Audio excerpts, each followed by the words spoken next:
Hello everybody, first full video back after the break. If you didn't know, I'm back off the break now. I would have done a quick update video a couple days ago probably announcing that I'm back. And here we are, I guess. So I thought now that I'm back, what I'll do first is I'll continue the top 5 stories of each Doctor series that I left off from before I went on my break. So where we last left off, we've done the first 2 Doctors and we're now going to go on and do the 3rd Doctor. So here's the top 5 3rd Doctor stories, in my humble opinion. These aren't in any particular order, they're basically just the order that I thought of them in. So first of all we're going to go with number 1, Inferno, the final story of season 7. What is there to say about Inferno that hasn't been said before? I don't really know, and if I sat here trying to think of those things, we'd probably be here until the heat death of the goddamn universe. So let's just say this is one hell of a story to end off one hell of a season. Season 7 in general is got to be one of the strongest in all of Doctor Who, I think. For the debut season of a Doctor and the first season of the 70s, first season in colour, first season of the Earthbound format, there's a lot going on in season 7, and Inferno is just like the perfect action-packed end to that year of Doctor Who. Not to mention, it is bleak as fuck. Like, this is literally Doctor Who does an apocalypse. Like, because they keep alternating between our universe and this Earth in a parallel dimension, A, it helps to pad out the runtime, and B, makes the story more interesting than just people drilling into the Earth and stopping before they destroy everything. Because now, with the magic powers of the parallel universe being in our ball court, so to speak, they actually do destroy the world. The world actually ends in the parallel dimension. There's no more Earth anymore. It's the first time that Doctor Who ever did a parallel universe idea, and I think it's really interesting the way they use it, because as we know from this doomed alternate timeline what's going to happen if the people in our dimension don't stop their drilling project. It's literally going to destroy the world. Yeah, I think because we actually see the world destroyed, or, well, very almost, we see it basically collapsing into chaos right before its inevitable destruction at the end of part 6 and the Doctor escapes. But because we've so closely seen the sheer cataclysm that's going to befall Earth in our dimension if we continue, because we've already seen it happen, that really ups the stakes for the final part, I think, in particular. But just the whole thing throughout's got this really cool dystopian fascist society type thing running through it, as well as just the tension that, yeah, funny, this is a good story, I don't know. I'm bad at explaining things, don't take my word for it, go and watch it. It's 7 parts long, but trust me, it's worth sitting through. Plus, a lot of the main cast are playing evil versions of themselves in the alternate dimension, and the Brigadier's got a fucking eye patch on. And that isn't worth watching, I don't know what is. Okay. Number 2, I'm going to skip to season 8 now with The Mind of Evil.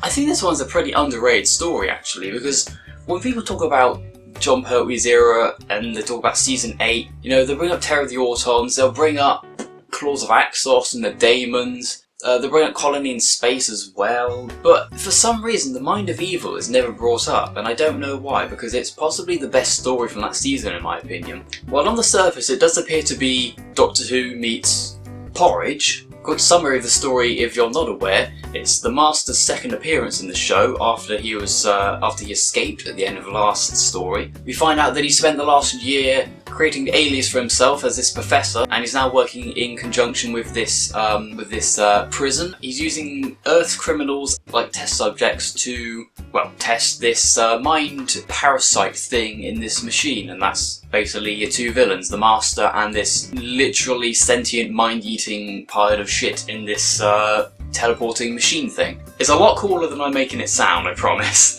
But yeah, I think this is just a really good, well-written story in terms of pacing, plot, and just everything about it, honestly. And I find it weird that it's so rarely discussed in the fandom.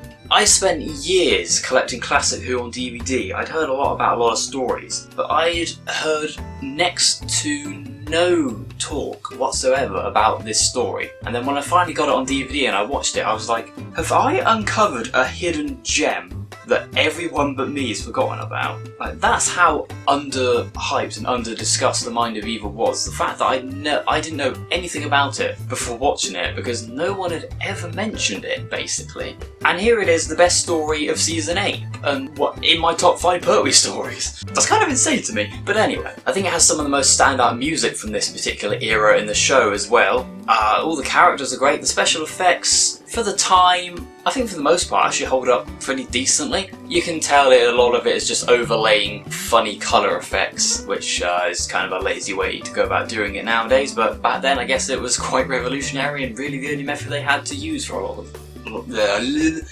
the time. But there's very few things I can fault this story on. Perhaps 6 parts it runs a bit longer than it needs to. There's a bit of the old classic Who sort of running around, escaping from somewhere, getting captured again, with not really making a whole lot of progress in the story sort of thing, you know? There's a bit of that in there, but I can look past it for the rest of the good stuff that's in here. It's just a cracking good story, honestly. One thing I do really appreciate about The Mind of Evil is it is one of the rare instances where the Third Doctor is shown to be actually terrified of the threat.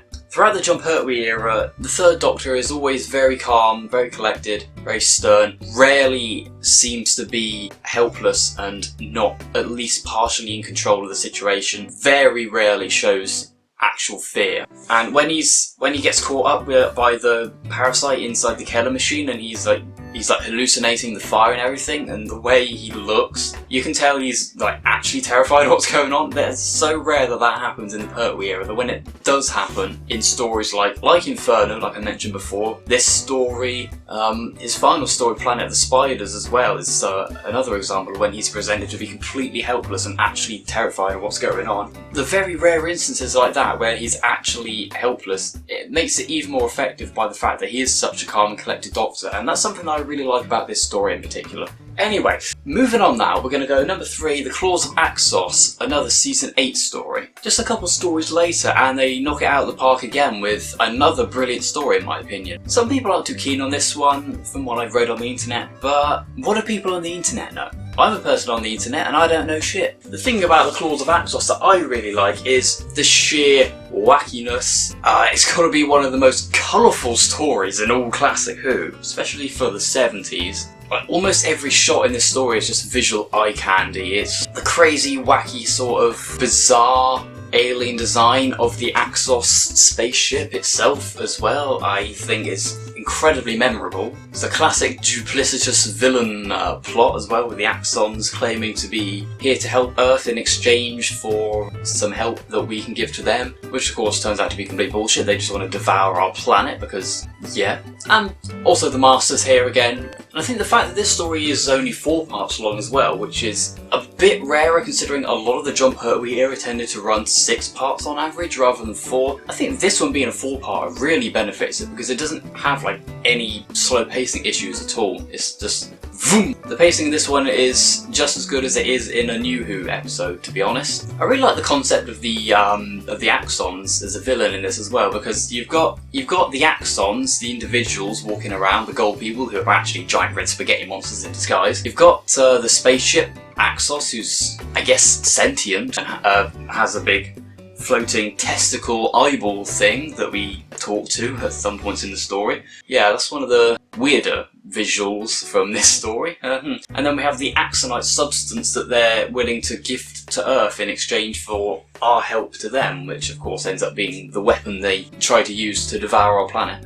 I really like the idea of when they reveal that it's actually all the same substance, like the spaceship, the axons, and the axonite is all one gestalt entity of sorts. It's basically just one big parasitic organism that's come to Earth and it's splitting itself off into different forms to appear more, I guess firstly to appear less threatening and to appear closer to something that we would recognise, I guess, as life forms, to kind of lull us into false sense of security with trusting these alien creatures, you know? I don't know, that's my take on it anyway, I could be completely fucking wrong. But yeah, this is just a really enjoyable little romp. I wouldn't say it's anything too profound or special, but in terms of a Doctor Who story, if you want to sit down and watch one that's just really fun, I'd recommend this one if you're looking for a Pertwee story. Number 4, we're skipping ahead to Pertwee's last season now, season 11, and we're going to go with The Time Warrior, the first story from that season.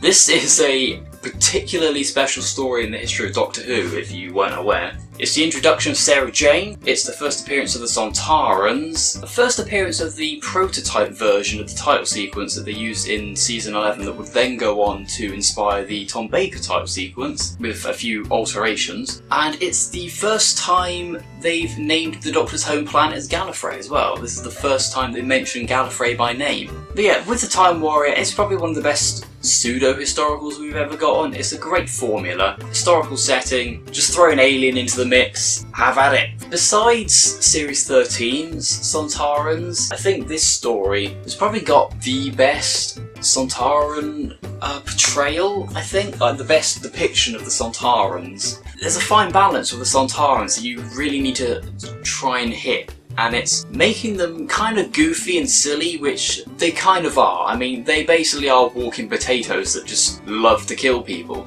But you also need to make them threatening, and sometimes in Doctor Who that doesn't really work, but with this story, I think they pretty much nailed it right from the get-go. I don't think I'm going to discuss too much about it, because I think this is one of the stories that you really should watch for yourself without knowing a whole lot. Yeah, if you like watching the Third Doctor and Sarah Jane battling Sontarans and crazy medieval warlords, if you like all of that, then you're going to enjoy this one.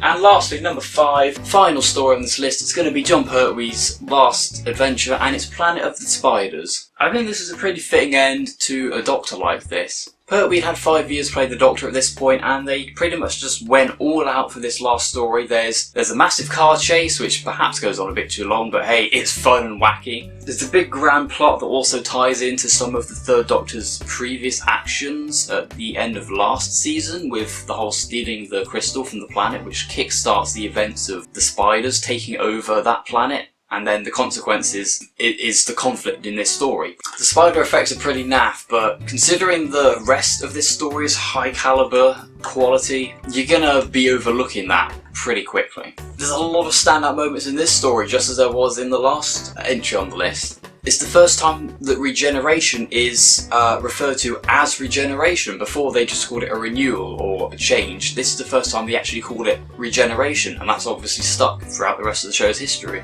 It actually introduces us to this mentor figure that the Doctor has alluded to in the past on a few occasions, that now we actually meet him, which is really cool. Giant spiders are always a cool thing to have in an episode, as long as the story is actually good to go along with it. Chibnall. We get a Mike Yates redemption arc, because he'd turned traitor at the beginning of this season as well, and he'd sort of been written out after Invasion of the Dinosaurs as kind of a disgraced soldier discharged from duty from unit. So it's nice that they bring back Mike Yates and try and give him some kind of redemption after that fiasco. And if I remember correctly, a while back I did a video where I ranked all of the regeneration scenes, and I think the Third Doctor's regeneration in this story was number 2 on my list, so it's got my second favourite regeneration of a Doctor. In fact, I think I'd placed Pertwee's regeneration up there as one of the most heartbreaking scenes in Classic Who. No, fuck it, the whole show. And yeah, Planet of the Spiders, highly recommend it. For all you arachnophobes out there, I don't know, tough shit I guess, sorry. But I've been recording for quite a while now, so I think it's time we wrap this up. And yeah, that was my top 5 Third Doctor stories. I'm going to very quickly run through honourable mentions of stories that didn't quite make the list, but I still hold in pretty high regard. So first of all, we've got... I just wrote the rest of Season 7, because I already mentioned Inferno, which is the last story of Season 7. But the other 3 stories of that season as well, I think honestly just... They're worthy of honourable mentions. And honestly, the whole of Season 7 just... It starts off on a pretty good foot with Spearhead from Space, and then each story subsequently just gets better and better. And then the rest of the honourable mentions, I've got the 3 Doctors, Carnival of Monsters, and Invasion of the Dinosaurs. So yeah, that was my very muddled top 5 Third Doctor story. And yes, I'm back from a break now, so it's going to be regular videos again after this. So yeah, leave a like if you enjoyed, subscribe if you haven't already, and I'll see you all in the next video. Comment your favourite John Pertwee stories below as well if you feel like it, because yeah.